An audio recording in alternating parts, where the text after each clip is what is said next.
nice sunny day in England today for some reason, and I'm going to go book shopping. I think book shopping generally does kind of have a bit of a nice autumnal vibe. There's something really calm and slow paced in there, and everything sort of has that sort of like dark tone in bookshops, especially the ones I'm going to go to today have a bit more of like a reserved, calm vibe. I think London's going to be really busy. I think there might be a protest going on, but it'll be fine. It'll be a nice vibe anyway. I'm mainly going to try and go find some non-fiction, because when it comes to physical books, I mainly read non-fiction because I actually like annotating non-fiction. I like underline all the facts and stuff.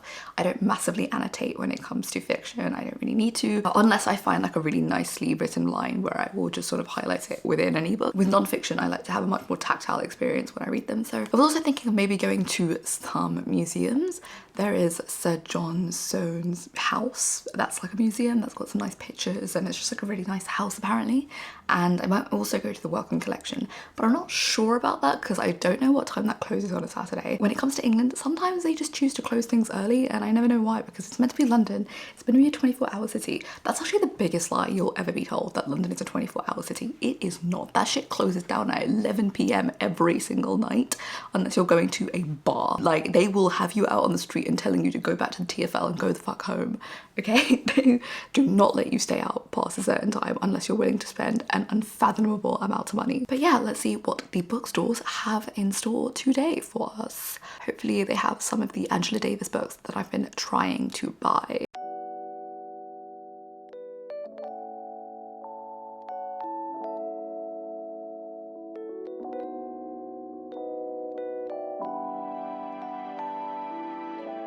So firstly, I lost my gold earring last week, and in doing that, I have gone around just not wearing one. So I wear 2 gold hoops on each ear, and I lost one. So I basically wanted to go to Claire's to get a replacement. So I was just going around like 3 different Claire's that are in the Oxford Circus area, and none of them had it. So massively disappointed by that. But then I just got onto book shopping because I was like, I'm not going to another Claire's. I think this is enough Claire's for today, and I will just order it online.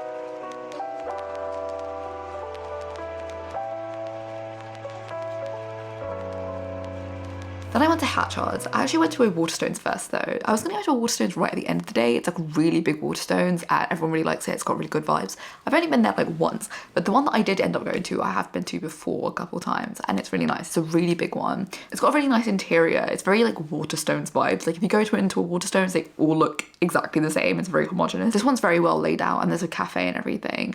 I went in there, I looked around. I mainly went and found the Goldfinch so that I could go read it. So I'm reading the Goldfinch right now, and I went into nearly every single bookstore and I was just reading the same book. Because I don't have a physical copy of the Goldfinch, I've been listening to it on audiobook, so I just went in there and like read that for a while because I don't want to really pick up a new book to read. I just kind of like reading one book at one time, so I was just going in there, and if I did want to sit down, read, take in the vibes, I was just going to read the Goldfinch, and that was really nice anyway. I went to like 2-3 different floors, and I just went around looking at all of the books that they had there. I had a Waterstones voucher, so I knew that I could buy something there, but I just like ended up not doing that.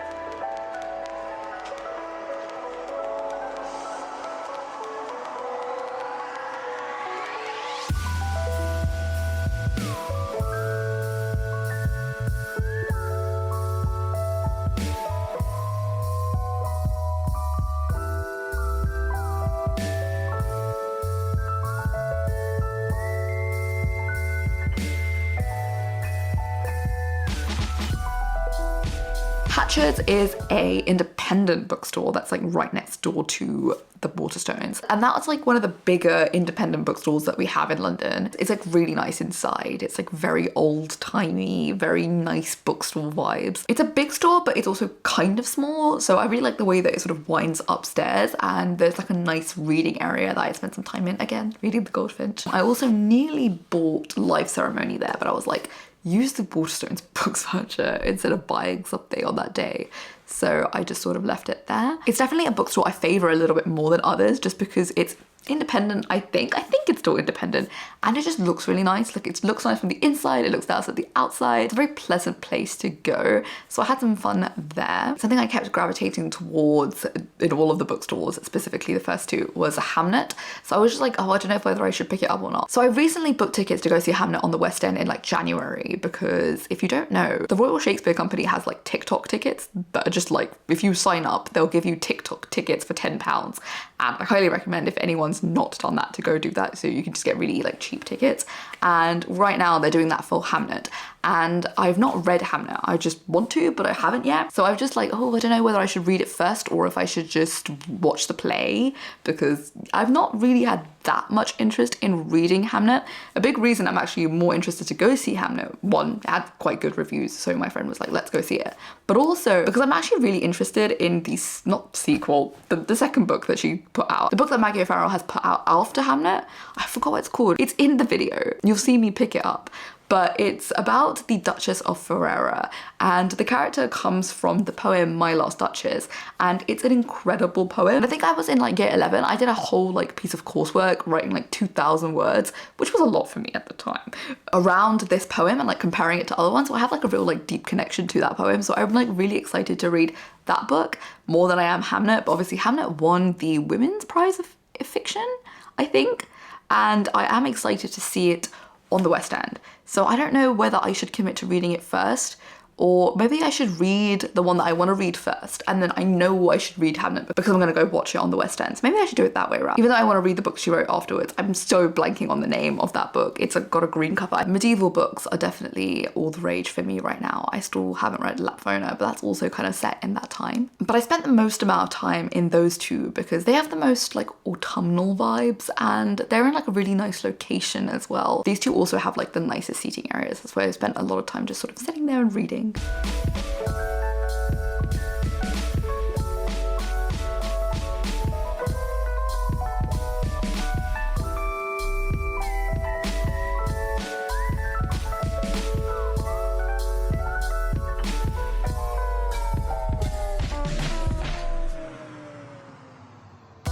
Then I went to Cecil Court and just sort of went into some of the independent bookstores that are there. It's a really nice street that has a lot of bookstores that are mainly about like first editions, so it's about rare collectibles for people who like that.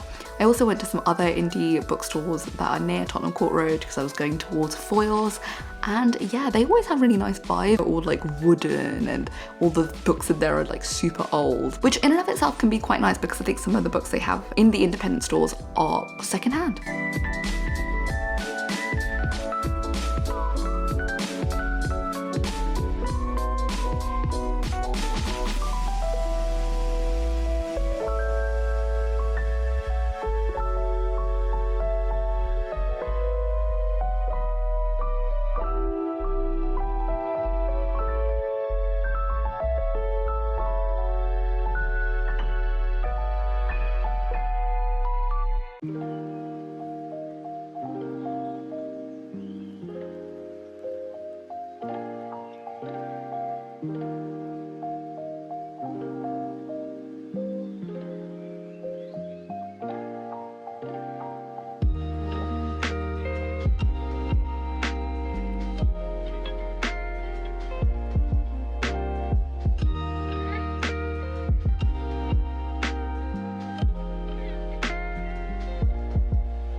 next bookstore I went to was Foyles. Foyles is my favorite bookstore just because it's the easiest one to get to and it's just lovely. It's like very nice in there. I go there a lot and I think the reason I like it the most is because it has the greatest selection out on display.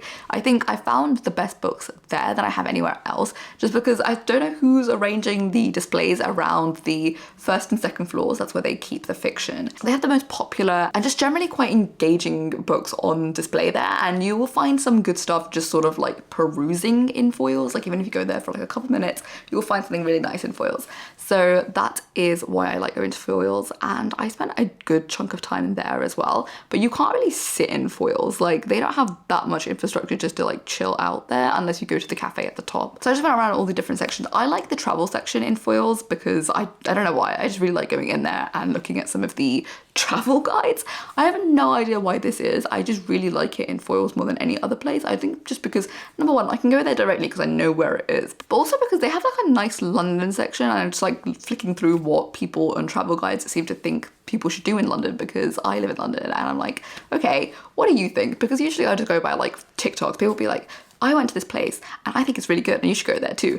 And I'm like, okay, fine, I'm impressed, I will go there too.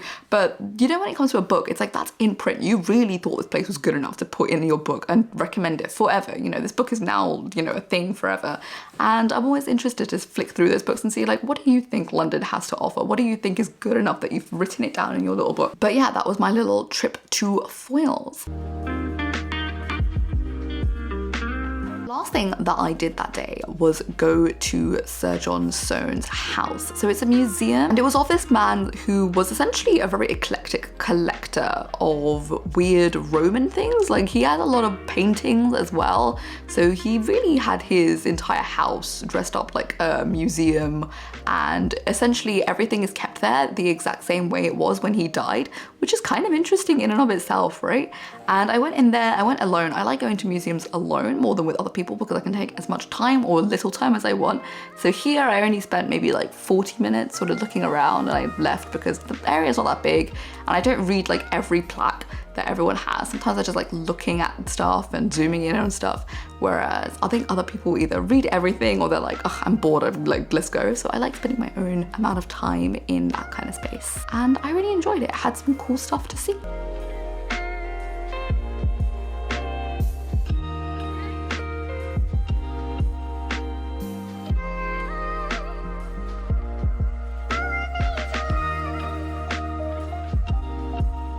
Sure about the choice to put the lamp behind the camera. It's really bright, but hopefully you can still see me. But yes, I am back from book shopping. It is a couple hours later now and I have kind of wound down. I watched a couple episodes of Harley Quinn 2019. I really like it. It's very good. If you like Harley Quinn from the Suicide Squad movies, I highly recommend watching the show. It's animated and they're only like 20 episodes long and they're quite funny, so give that a try if you like Harley Quinn. And I also just finished watching Fear Street 1966. So I've been like sort of watching that for the last couple of days and I finally finished it. I really liked it. It was fun, like it was very teenagey. I wish it was a bit more camp because I feel like it didn't have enough stakes. So I feel like more camp would have been okay for less stakes, but generally quite good. I saw a lot of people on Twitter recently saying it was one of Netflix's last serves, like one of its actual last good projects, and that's pretty true. It was a very good, interesting idea to sort of put 3 different horror movies coming out within like a week of each other.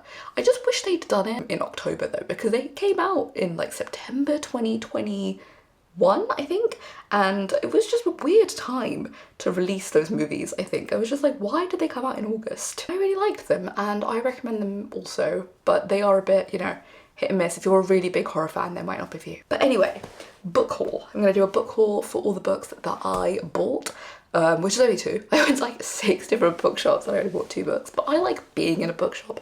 I like soaking in the feelings, I like looking at all the books. But I've actually got 4 books. 2 of them I didn't buy. So one of them is a loan from a friend and then one of them is a loan from the library. And then I will start and then I'll go to the books that I actually bought. So the first one is the loan from a friend, and that is Glory. You know, this is kind of like generally told to be like Animal Farm, but for Zimbabwe, but apparently that's like not what it is. So I will read what it is. So it says, a long time ago in a bountiful land not so far away, the animal denizens lived quite happily. Then the colonizers arrived. After nearly 100 years, a bloody war of liberation brought new hope to the animals, along with a new leader, a charismatic horse who commanded the sun and ruled and kept on ruling. For 40 years he ruled, with the help of his elite band of chosen ones, a scandalously violent pack of defenders, and as he aged, his beloved and ambitious young donkey wife, marvellous. It kind of does have a bit of an Animal Farm vibe, I do understand, but it also says on the blurb that Glory tells the story of a country seemingly trapped in a cycle old as time, and yet as it unveils the myriad tricks required to uphold the illusion of absolute power, it reminds us that the glory of tyranny only lasts as long as its victims are willing to let it. Very apt, since I was caught up in the protest against Israel. It was the pro-Palestine protest which took over all of London, but yeah. Free Palestine from the river to the sea. I am very excited to read this. Like, she said I would like it, but I've heard a couple booktubers talk about it and I am excited. Animal Farm or not, I didn't massively love Animal Farm. Not a tanky though, promise. It was just kind of boring, and I think I read it like right before I went into sixth form, so this was like in year 11, at the end of year 11. It just wasn't great. I don't think I was in the right mindset to read that anyway. The next thing I have is Lapvona by Atessa Moshfegh. This is from the library. That's why it's got a shiny cover. I had this from the library before and then I gave it back because I didn't read it, but I want to keep reading it. Okay, I want to read it. I liked My Year of Rest and Relaxation, even if a lot of people didn't. I thought it was good. It was satire, and it was clearly that, and it was a good satire. I liked that the main character was horrible, and I liked what she did, and I liked the entire premise, and it was very good, and I loved the cover of that, and I quite like the cover of this too. Very good. This one is about a village in a medieval town, fiefdom actually, not a town, buffeted, I don't know, by natural disasters. A motherless shepherd boy finds himself the unlikely pivot of a power struggle that pulls all manner of faith to a savage test in a spellbinding novel that represents Atessa Moshfegh's most exciting leap. Yeah. But yeah, that sounds interesting. I know this is set in like medieval times. I am intrigued by that. So this is the first book that I actually bought. I've already got it dusty because I'm sitting on the floor, and that is Black Butterflies by Priscilla Morris. This is about a woman who is stuck in a country as it goes to war. And again, you know, currently with the political climate, this really is speaking to that, but I wanted to read it anyway. I come from a ethnic background where the country is full of war and refugees, and so are my parents, they were asylum seekers here, and that was a big part of this book, and I am very interested in stories like that, like where your country is torn by war, and I am very excited. So this one's set in Sarajevo. Sarajevo? It is Sarajevo, okay. Spring 1992. Each night, nationalist gangs erect barricades, splitting the diverse city into ethnic enclaves. Each morning, the residents, whether Muslim, Croatian, or Serb, push the makeshift barriers aside. When violence finally spills over, Zora, an artist and teacher, sends her family to safety in England while she remains. As the city falls under siege, Zora and her friends are forced to rebuild themselves over and over. Theirs is a breathtaking story of disintegration, resilience, and hope. But yeah, this is basically about this woman who gets stuck in the country after all of her family basically like moves away anyway to get away from violence, because she wants to keep running this one class that she does. So she's an artist who runs like an art class, and she wants to complete it, I think. And basically she gets stuck in the country because she doesn't leave on time, as there's sort of like blockades and sanctions, I think, that are put on the country. And essentially it's about how she has to find community within the people that are left there. But yeah, but also just like whether or not she survives. I don't know about reading this right now. I feel like this is gonna make me really sad. Like, every time I go on Twitter, I just actually feel like viscerally sick every time I open it up, and I just see more people dying in Palestine. It's actually horrifying. But yeah, that was also part of why I wanted to buy it, but I went a bit more with the intention of buying this one. Though I did say actually at the beginning of this video that I wanted to find some non-fiction, and I just didn't. I kind of just like gave up on that at some point. I didn't really want to go through the non-fiction sections. I got really tired. I think my period is about to start, so I'm also like really sort of sore because of all the walking I did. So I just really didn't want to go through all the non-fiction sections. I was going through all like the display sections of each shop I went to instead of like actually going through all the non-fiction, because I find that a little bit harder, especially because they're always like in the back. They never stock like Angela Davis or anything at the front. But that's fine. I already have one Angela Davis that I still have not finished reading, so I'm gonna maybe tackle that first before I read anything else, because I find nonfiction really long to read. Like, I don't read it with like the quickness that I could read a fiction book. This is the last fiction book that I also bought. This is I Am a Fan by Sheila Patel. I want to read this partly, you know, it got shortlisted, or did it get longlisted? It got something listed for the Women's Prize. And it also won the Observer Best Debut Novel of the Year. And it's by an Asian woman, a South Asian British woman, and I'm always going to support my own. This is about a woman who starts stalking someone, and I think that's really cool. I am chronically online, so I like the idea of someone being a stalker. I think that's just very interesting, considering, you know, stan means stalker fan, and no one really like takes that into mind. And stalking is just like very prevalent in a lot of people's lives, but people just like don't think about it because, you know, if you don't know anyone that's been stalked, then it's not something in your life. But loads of women have been stalked, so that is something that like genuinely needs way more control over it in this country.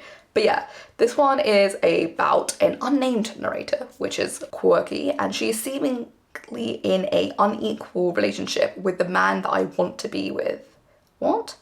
She is also addicted to cyberstalking the man's other lover, an online influencer she refers to as the woman I am obsessed with. And this is written with a clear and unforgiving eye. That is cool. I didn't realize the woman was an influencer. That's even worse, because I know a lot of women who are influencers do get stalked like constantly. They have to like move, and that's crazy. Like, I feel like if you bought a house and you had a stalker and they made you move, I'd be fucking pissed.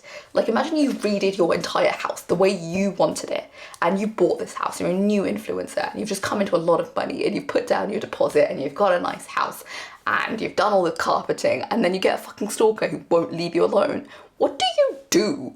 Because that person knows where you live and you don't plan on moving because this is your house. Like, that's nuts. Like, that's truly nuts, because usually like it happens to young women, you know, sort of renting, moving around, they leave. But like, what does happen when you own your house? Not that this influencer in this owns their house, but I always think about that. I'm like, what if you own your house and you have a stalker? Like, do you leave the house that you own, or do you get like an officer sanctioned to like follow you around so you don't get stalked? Which is like awkward in and of itself. So that's the last book. I've had mixed reviews about this one. There's not a lot of paragraphs. It's written like very sort of it just keeps going, like it's very all blocky, and I'm interested to see why that is. Is it stream of consciousness vibes? I don't know. But yeah, stalker, and she's a woman, and she's stalking another woman because of a man. That's an interesting dynamic. Those are all the books that I got. I am happy with my haul. I don't know which one I'm gonna read first, but I think of them, I think Black Butterflies appeals to me most. Lapfona, I'm gonna have to get around to that, or I'm gonna have to give it back to the library again. So hopefully I won't have to do that. So yeah, that was my book shopping vlog. I hope you enjoyed that. I like to go into all those bookstores, and I think I want to go to one and spend the whole day there. I think I want to spend like a whole day at Foyles, but it's like not very aesthetic. Like, it's a very clinical, kind of clerical kind of store. Like, it's very functional. It's not for the vibes. It's not like Hatchards where everything is sort of old-timey and nice and bookish. Whereas like this one is much more about getting you the most amount of books and having like everything on display. But that's the one that I'm most attuned to, and it's really easy to get to for me, and I go to that road a lot, so I just go into Foyles a lot. But I want to spend like a whole day there, really like going through all the books that I want, going through all the sections, because I never spend that much time in the non-fiction sections in that, because it's really big. Like, it's like a 5-story, 6-story, I think, bookstore, and I never have the time. So I want to spend like a whole day in there. Maybe I'll do a vlog of that. But yeah, that one's not very pretty, so I've never wanted to do that for a video, because I'm like, well, no one's gonna be like really happy to see foils. Like, it's just gloss and metal everywhere. But yeah, I hope you enjoyed that. Have a great day, just like mine. If you did enjoy the video, I would love it if you liked and or subscribed. That would be even more cool. I love watching people comment things and write things, and I would love to see if any of the books that I put on this video you've read. just to see what I should be reading, because I feel like people in the comments are always so interesting with their recommendations.